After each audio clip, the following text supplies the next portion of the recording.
Video کے نیچے subscribe کے بٹن پہ کلک کریں، بیل کے آئیکن پہ کلک کیجئے تاکہ ہر نئی ویڈیو کی نوٹیفیکیشن آپ کو ملے۔ تو حضرت آج کا ایک سوال ہے جو بڑا فکر انگیز سوال ہے۔ اگر ہم اسلام کی تاریخ کو جب دیکھتے ہیں تو سامنے آتا ہے کہ 1867 سے پہلے کوئی دیوبندی نہ تھا، 1897 سے پہلے کوئی بریلوی نہ تھا، سن 250 ہجری تک کوئی حملی نہیں تھا، سن 200 ہجری تک کوئی مالکی شافی نہیں تھا، سن 150 ہجری تک کوئی حنفی نہیں تھا، یہاں تک کہ 11 صدیاں گزر گئیں اور کوئی روحانی سلسلہ وجود میں نہیں تھا۔ یہ سارے سلسلے جو ہیں طریقت کے سلسلہ چشتیہ اور سہروردیہ، قادریہ، نقشبندیہ، یہ سب بعد میں وجود میں آئے۔ اور تو اور جب نبی کریم صلی اللہ علیہ وسلم کی وفات کا وقت آیا اور اس وقت دین، شریعت اور ہمارا قرآن پاک مکمل ہو چکا تھا، اس وقت کوئی شیعہ اور سنی نہ تھا۔ لیکن آج یہ سب لوگ موجود ہیں اور اصل اور سچے مسلمان نظر نہیں آتے۔ یہ اس کی کیا وجہ ہوئی ہے؟ بہت زوردار سوال ہے بھائی۔ دیکھو، نبی کریم صلی اللہ علیہ وسلم کا زمانہ جب تھا تو کوئی جو ہے وہ شیعہ سنی نہیں تھا، تو وہ زمانہ پھر آپ لے آئیں تو پھر بھی کوئی شیعہ سنی نہیں ہوگا۔ اللہ، ہم عہد کرتے، وعدہ کرتے ہیں، نبی والا زمانہ لے آئیں دوبارہ تو کوئی شیعہ سنی نہیں ہوگا۔ اور یہ ہوگا ایسے، وہ وقت آئے گا کہ زمانے میں نبی ہوگا جب ہے تو کوئی شیعہ سنی نہیں ہوگا۔ اچھا، کیونکہ یہ تو نص قطعی ہے نا، حضرت عیسیٰ علیہ السلام نے آنا ہے، بالکل، اور حضرت عیسیٰ علیہ السلام نے نبی کریم صلی اللہ علیہ وسلم کا نائب بن کے یہاں پہ گویا کہ اشاعت دین اور دفاع اسلام کرنا ہے، تو ان کے زمانے میں شیعہ سنی ہوگا ہی کوئی نہیں، اللہ، نہ کوئی دیوبندی بریلوی ہوگا، سب ایک جو ہے عیسیٰ علیہ السلام کے پرچم کے نیچے ہوں گے۔ تو زمانہ نبوت میں اگر یہ چیزیں نہیں تھیں اور وہ زمانہ نبوت کا نظارہ دوبارہ دہرا دیا گیا، پھر بھی کچھ نہیں ہوگا۔ سبحان اللہ، سبحان اللہ۔ کیونکہ دیکھو، جب آفتاب ہوتا ہے، آفتاب ہوتا ہے تو پھر تو کوئی جھگڑا ہی نہیں، ہر چیز روز روشن کی طرف واضح ہے۔ تو جھگڑا تو تب شروع ہوتا ہے جب روشنی نہیں ہوتی، آفتاب روشن نہیں ہوتا، تو پھر انسان چراغوں سے لے کے کونے خدرے میں چیزیں ڈھونڈتا ہے نا، کوئی کہتا مجھے مل گئی، کوئی کہتا نہیں ملی۔ تو جب زمانہ نبوت کا آفتاب روشن تھا تو شیعہ سنی کیوں بننے تھے، بریلوی دیوبندی کیوں بننے تھے، کوئی اختلاف کیوں ہونا تھا؟ کیونکہ آفتاب خود موجود ہے، سب اس سے روشنی لے کے منزل پہ پہنچ رہے ہیں۔ اگر کوئی پرابلم ہو رہا ہے، آفتاب نبوت سے پوچھ رہے ہو کہ یہ کر لو، کر رہے ہیں۔ لیکن اس کے باوجود بھی آفتاب نبوت کے ہوتے بھی صحابہ میں جب آپس میں نظریاتی اختلاف ہوا اور نبی نے اس کو ایکسپٹ کیا، صحابہ میں اختلاف ہوا اور دو صحابہ کی جماعت ایک دفعہ بنی کہ جب نبی کریم صلی اللہ علیہ وسلم نے فرمایا کہ تم جب فلاں قبیلہ بنی ساعدہ میں جا کر عصر کی نماز پڑھو، یہ کہا۔ اب وہ جب لشکر چلا ہے، کبھی لشکر چلا ہے تو نتیجہ کیا ہوا کہ وہ اتنا تیز رفتار نہیں چل سکا کہ عصر کی نماز کے وقت راستے میں ہو گیا، پہنچ نہیں پائے، اب اختلاف ہو گیا۔ بعض صحابہ کرام رضوان اللہ علیہم اجمعین نے کہا کہ بھئی دیکھو، نبی نے فرمایا تھا عصر کی نماز آپ نے وہاں پڑھنی ہے، تو لہذا ہم تو وہی نماز پڑھیں گے۔ دوسروں نے کہا کہ نہیں، وہ نماز پڑھنے کا مطلب یہ تھا کہ اتنی تیز رفتار آپ چلیں کہ آپ کو عصر وہاں مل جائے، لیکن اب ہم نہیں چل پائے، سفر کی جو ہے وہ صحبت کی وجہ سے ہم رہ گئے، تو نماز عصر کا ہو گیا، قضا کی اجازت نہیں ہے، اب ہمیں یہ پڑھنی چاہیے۔ اب دو جماعتیں بن گئی، آفتاب نبوت کا زمانہ ہے، دو جماعتیں بن گئی، ایک نے وہیں جماعت پڑھی اپنی عصر اور ایک نے نہیں پڑھی اور وہاں جا کے عصر کی نماز پڑھی۔ اب جب یہ واپس آئے تو نبی کریم صلی اللہ علیہ وسلم کے سامنے سارا مدعا رکھا کہ یہ ہوا تھا، آپ مسکرائے، فرمایا تم دونوں نے ٹھیک کیا۔ اچھا، ماشاءاللہ۔ تو گویا کہ اشارہ فرما دیا، ایک نے میرے الفاظ پہ عمل کیا، ایک نے میرے منشا پہ عمل کیا۔ جو الفاظ سے کہ اثر وہاں پڑھنی ہے تو انہوں نے الفاظ پہ عمل کیا، تو انہوں نے بھی ٹھیک کیا، اور دوسرا میرا منشا سمجھ گئے کہ اتنا تیز چلنا چاہیے تھا کہ اثر وہاں ملتی نہیں چل سکے تو قضا کرنے کی اجازت نہیں تھی، تو ہم نے بھی ٹھیک کیا۔ تو نبی نے دونوں کی تسبیح فرمائی۔ اس سے پتہ چلتا ہے کہ دین پر عمل کرنے کی نیت سے، سچی نیت دین پہ عمل کی ہو، دین سے فرار کی نیت نہ ہو، تو اتباع دین کی نیت ہو، پھر آپ نظریاتی اختلاف کر کے کسی موقع پہ پہنچے تو نبی نے زندگی میں بتا دیا کہ یہ میرے لیے قابل قبول ہے۔ سبحان اللہ، بالکل واضح۔ لہذا بعد کے جتنے سلسلے بنے ہیں، مالکی ہے، حنفی ہے، شافعی ہے، حنبلی ہے، یہ تو دین کی اتباع کی نیت سے یہ سلسلے بنے ہیں، جی فرار من الدین کے لیے نہیں بنے، سبحان اللہ، اتباع دین کے لیے بنے ہیں۔ اور نبی زندگی میں یہ سرٹیفکیٹ دے گئے ہیں کہ اتباع دین کی نیت سے جو ایسے اختلاف کرے گا وہ سارے کے سارے میری نظر میں صحیح ہیں۔ زبردست زبردست حضرت، ماشاء تو اللہ۔ لہٰذا یہ کہنا کہ یہ دیوبندی بریلوی کہاں سے بن گئے، یہ تو ناسمجھی کی بات ہے۔ یہ تو میں نے کہا نا، جیسے زمانہ دور ہوگا تو چیزیں سامنے آئیں گی، کیونکہ آفتاب نبوت ہے نہیں۔ اب ایک حدیث آئی، اسی دیکھ دوسری حدیث آ گئی، اب اختلاف کھڑا ہو گیا، کریں کیا؟ اب چھوٹی سی مثال ہے، ایک حدیث آئی کہ نبی کریم صلی اللہ علیہ وسلم کے بعد ایک شخص آیا کہ میں روزے کی حالت ہے کہ روزے کی حالت میں اپنی بیوی کو بوسہ دے سکتا ہوں؟ آپ نے فرمایا کہ نہیں، اجازت نہیں ہے، منع کر دیا۔ دوسرا ایک شخص آیا، اس سے جب پوچھا، آپ نے کہا اجازت ہے۔ اب دو الگ الگ حدیثیں آ گئیں۔ اب جب حدیث آگے پہنچی، اب نبی کریم صلی اللہ علیہ وسلم کی ذات عالی تو ہے نہیں کہ آپ سے ویریفائی کر لیا جائے کہ کیا کریں، ہے تو نبی کریم صلی اللہ علیہ وسلم موجود نہیں۔ اب مجتہد اجتہاد کر رہا ہے کہ یار کیا مطلب ہے، تو نتیجہ یہ نکالتا ہے مجتہد اصل میں جس کو منع کیا تھا وہ جوان آدمی تھا، اور جوان آدمی اگر بیوی کا بوسہ لے گا، ہو سکتا ہے کہ وہ فرتے جذبات کے اندر مزید آگے نہ بڑھ جائے اور اپنی عبادت فاسد کر بیٹھے۔ اور دوسرے جس کو اجازت دی وہ بوڑھا آدمی تھا، اور بوڑھے سے ایسی توقع نہیں تھی، اس کو آپ نے بوسے کی اجازت دے دی۔ اس کا مطلب یہ ہوا کہ دیکھو، اب نبی کریم صلی اللہ علیہ وسلم کے منشا کو فقہ نے وہ جو ہے تطبیق کیا گیا، اس کا یہ مطلب، اس کا یہ مطلب۔ تو یہ ہوتا جیسے آپ کی ذات موجود نہیں ہے تو اختلاف ہونا فطری عمل ہے۔ اور پھر دوسری بات یہ ہے کہ نبی کریم صلی اللہ علیہ وسلم کے زمانے میں جو منصوص مسائل تھے، جو نبی کے یا قرآن سے نص قطعی سے چلے آ رہے ہیں، اس میں تو کسی کا اختلاف آج تک نہیں ہے۔ جی بالکل۔ نماز کے فرض ہونے میں کس کا اختلاف ہے؟ کیا امام ابو حنیفہ کہتے ہیں نماز فرض ہے، امام شافعی کہتے ہیں سنت ہے؟ نہیں، قطعاً کچھ بھی نہیں، سارے کہتے ہیں فرض ہے نماز۔ روزے میں کس کا اختلاف ہے؟ کسی کا۔ تو نصوص قطعیہ میں کوئی اختلاف نہیں۔ ہاں وہ مسائل جو نبی کریم صلی اللہ علیہ وسلم سے منقول نہیں ہے، منصوص نہیں ہے، اور آگے زمانے کے تمدن سے پیدا ہو گئے، اب کیا کریں؟ اب ہوائی جہاز پہ نماز کا مسئلہ آج کھڑا ہو گیا، اب کیا کریں؟ نبی کے زمانے میں تو ہوائی جہاز کا تصور نہیں ہے، اب ہوائی جہاز پہ نماز ہوتی ہے کہ نہیں، کیا کریں؟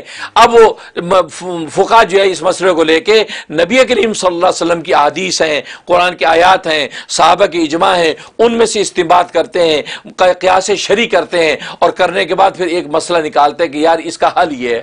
جی، اور یہی تو کمال ہے اسلام کا۔ اسلام ایک زندہ مذہب ہے، بے شک۔ دوسرے مذہب مر چکے ہیں، وہ زندہ نہیں ہیں، ان کے لیے جب کوئی مسئلہ کھڑا ہو جائے تو ان کے پاس کوئی حل نہیں ہے۔ یہ چھوٹی سی مثال ہے، عیسائیت کے اندر جو ہے وہ پادری جو ہے وہ شادی نہیں کر سکتا، جی، بشپ شادی نہیں کر سکتا، پوپ شادی نہیں کر سکتا، ڈیووٹیڈ ٹو گاڈ جو ننز ہیں وہ شادی نہیں کر سکتی۔ لیکن آج کی اس دنیا کے اندر جہاں برائی صبح شام نظر آتی ہے، ہر وقت آپ کے ہاتھ میں یہ اسمارٹ فون کی شکل میں برائی ہر وقت ساتھ ہے، جذبات بھڑک رہے ہیں، کیا کریں؟ ان کے پاس کوئی حل نہیں ہے، وہ کہتے نہیں شادی پھر بھی نہیں کر سکتے۔ یہ ہے کہ آپ دیکھتے ہیں کہ دوسرے راستوں سے فساد میں مبتلا ہو رہے ہیں لوگ، لیکن اسلام زندہ مذہب ہے۔ جیسے کوئی ایسا مسئلہ پیش آتا ہے، اسلام اس کا حل نکالتا ہے، حل نکالتا ہے اور بتاتا ہے کہ ہاں تمہیں یہ کرنے کی اجازت ہے، یہ کرنے کی اجازت ہے، یہ کرنے کی اجازت ہے۔ تو نتیجہ یہ کہ اسلام جو ہے وہ تمدن کے ساتھ ساتھ، زمانے کے ساتھ ساتھ ہر چیز کا حل پیش کرتا ہے۔ تو منصوص مسائل میں تو کسی کا اختلاف ہوتا ہی نہیں، غیر منصوص جو مسائل ہوتے ہیں، جو صراحتاً قرآن حدیث میں موجود نہیں ہوتے، اس کا حل نکالتے ہیں۔ جیسے دودھ کے اندر مکھن ہوتا ہے، دودھ میں لسی ہوتی ہے، لیکن دودھ کے اندر مکھن لسی کو وہی نکالے گا جو اس کا ماہر ہوگا، جو بلونا جانتا ہوگا، اس کو جب بلوئے گا تو مکھن بھی نکلے گا، لسی بھی نکلے گی۔ جی بالکل۔ تو بالکل اسی طریقے سے یہ فقہ اربعہ جو ہے، امام ابو حنیفہ، امام مالک، امام شافعی، امام احمد بن حنبل، یہ وہ فقہ ہیں کہ جو پھر اس میں سے قرآن سنت کے دودھ میں سے یہ نکالتے ہیں لسی اور مکھن، اور مکھن نکال کے امت کے سامنے پیش کر دیتے ہیں، اور امت کے سارے مسائل حل ہو جاتے ہیں۔ سبحان اللہ، بے شک۔ ورنہ کوئی بھی جواب دے دے کہ جی نبی پاک صلی اللہ علیہ وسلم کی قرآن حدیث پہ آپ کو اعتماد ہے تو ثابت کر دے کہ بھینس کا گوشت کھانا حلال ہے کہ حرام ہے، بھینس کا دودھ حلال ہے کہ حرام ہے، چنے کی دال کھانا حلال ہے کہ حرام ہے، یہ چائے صبح شام پیتے ہیں یہ حلال ہے حرام ہے، قرآن اور حدیث سے دکھائے۔ کوئی مائی کا لال نہیں دکھا سکتا. یہ تو فقہ کا کمال ہے کہ زمانے کے ساتھ اس پہ قیاس شرعی اور استنباط کر کے انہوں نے مسائل کا حل پیش کیا. جی بالکل.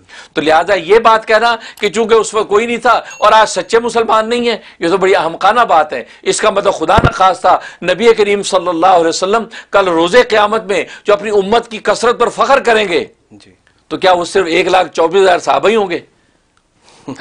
یا بس 1,24,000 صحابہ ہی ہوں گے؟ تو 1,24,000 تو کوئی بڑی تعداد ہی نہیں ہے. جی. جبکہ موسیٰ علیہ السلام جیسے پیغمبر کثرت تعداد واقع معراج میں دیکھ کے حیران ہو گئے تھے کہ یہ نوجوان کتنا آگے نکل گیا، اتنی امت اس کی. جی. تو وہ قیامت تک آنے والے لوگ ہوں گے نا. سبحان اللہ سبحان اللہ. تو کیسے کثرت بنے گی؟ جی بالکل. تو آپ تو پھر اس کا مطلب صحابہ تک دین کو محدود کر دیا، باقی سارے کے سارے کہ آپ کہہ رہے کوئی سچا مسلمان ہی نہیں ہے. بھائی سارے سچے مسلمان ہیں. آپ کی نگاہ لگتا سچی نہیں ہے تبھی آپ کو کوئی سچا نظر نہیں آتا. زبردست جواب. چشمہ جس رنگ کا پہنو اسی رنگ کا نظر آتا ہے. جی بالکل. ٹھیک ہے نا. تو چشمہ محبت کا پہنو گے تو نبی کی امت ساری امت نظر آئے گی، اور عداوت کا پہنو گے تو پھر آپ کو کوئی مسلمان نظر نہیں آئے گا سچا، اس لیے کہ آپ کی اپنے چشمہ جو نگاہ وہ سچی نہیں ہے، تو تبھی سارے جھوٹے نظر آتے ہیں. ماشاءاللہ. اسی طریقے سے روحانی سلسلہ وہ تو شریعت کی بات تھی. اب طریقت کا معاملہ تزکیہ وہ یزکیم نبی کریم صلی اللہ علیہ وسلم کا وظیفہ ہے. تو تزکیہ نفس کے حوالے سے اب زمانے کے اندر ساتھ ساتھ جیسے جیسے مسائل پیدا ہوتے چلے گئے تو وہ جو مشائخ سلسلہ اس کے تجویز کرتے رہے، علاج اس کی تربیت کے طریقہ کار نکالتے رہے. وہ سب اتباع شریعت کے لیے، وہ تزکیہ نفس کے لیے، وہ نفس کی آزاد کرنے کے لیے نہیں بلکہ نفس کو پاک کرنے کے لیے وہ نئے نئے طریقے نکال رہے ہیں. جی. کیونکہ نیت پر فیصلہ ہو رہا ہے، اور نیت یہی ہے کہ وہ تزکیہ نفس کے ذریعے سے اللہ کو پانا چاہتے ہیں. ٹھیک ہے. لہذا سلسلے بن گئے، اور پھر سلسلوں کے نام جو ہے، نام بننے سے آپ کو اجنبیت فیل ہو رہی ہے. سلسلہ چشتیہ بن گیا، قادریہ بن گیا، سلسلہ جو ہے وہ نقشبندیہ بن گیا، سوروردیہ بن گیا، شاذلیہ بن گیا، یا حنفی بن گئے، شافی بن گئے، مالکی بن گئے. بھائی یہ سارا کا سارا اس وقت نبی کریم صلی اللہ علیہ وسلم کے زمانے میں موجود ہے، آپ کے صحابہ کی زندگی میں موجود تھا. ہاں اب اس کو کر کے مدون کر دیا ہے. اب امام اعظم ابو حنیفہ کی جو فقہ ہے وہ صحابہ میں موجود تھی. بالکل ٹھیک ہے، وہ انہی صحابہ کی اس فقہ کو لے کے آپ نے فقہ حنفی مدون کر دی. بالکل. عبداللہ ابن مسعود رضی اللہ تعالیٰ کی فقی جتنی استنباطات اور حقائق وہ ساری جمع کر دی ہے. جی بالکل. ٹھیک ہے، وہ فقہ موجود تھی، نام اس کا فقہ حنفی اس لیے بن گیا کہ امام ابو حنیفہ نے اس کو جو کیا ہے جی وہ مدون کیا. امام شافی ہے، شافی فقہ بن گئی، امام شافی نے اس کو مدون کیا. مالکی فقہ بن گئی. تو نام سے تو حقیقت نہیں بدلتی، نام بدل جائے تو اسے حقیقت نہیں بدلتی. حقیقت تو وہی ہے جو حقیقت جو اس وقت حقیقت شریعت نبی کے زمانے میں موجود تھی وہی آگے آ رہی ہے، اور مختصر اسکول آف تھاٹ کے نام سے بطور پہچان کے. اور یہ نام اللہ پہچان کے طور پہ دیتا ہے، یہ پہچان ہے.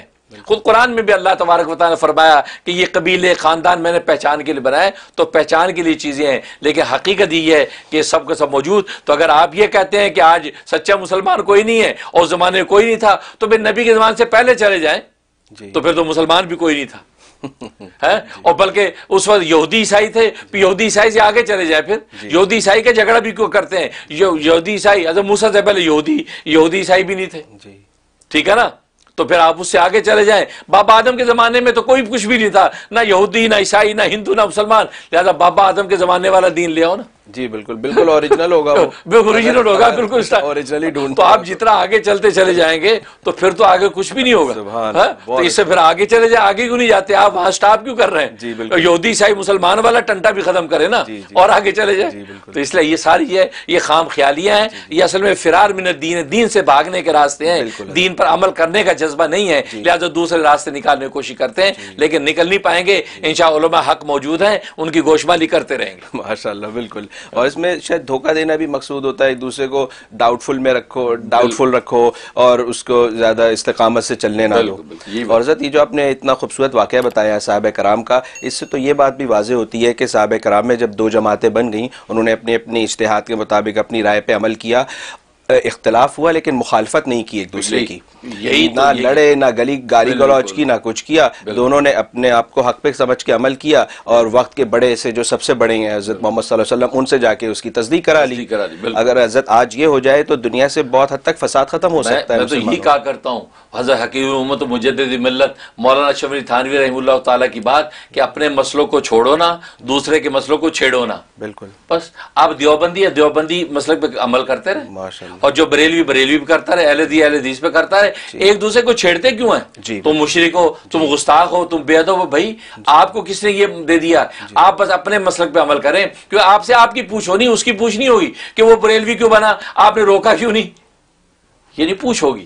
اس لیے تو جب اپنے اپنے مسئلے پر چلیں تو میں تو یہ کہتا ہوں، اور آج کی دنیا میں ایسی یونٹی کی ضرورت ہے۔ امت جتنی تتر بتر ہو چکی ہے، میں یہ کہتا ہوں یہ امت جب تک ایسی تتر بتر رہے گی اور غیروں کو موقع ملا ہوا ہے، وہ اس چنگاری کو پھونکتے رہتے ہیں تاکہ یہ ٹھنڈی نہ ہو پائے، نتیجہ یہ ہے کہ ایک دوسرے کی پگڑیاں اچھالی جاتی ہیں۔ لہذا جس طرح صحابہ نے اختلاف کیا اور محبت اسی طرح قائم ہے، ایسی آپ اختلاف کریں، علمی اختلاف علمی دستگاہوں میں رہے، اور آپ محبت سے اپنے دین پہ چلتے رہیں، آپ کو کوئی روکنے والا نہیں۔ ماشاءاللہ، جی بہت اچھا۔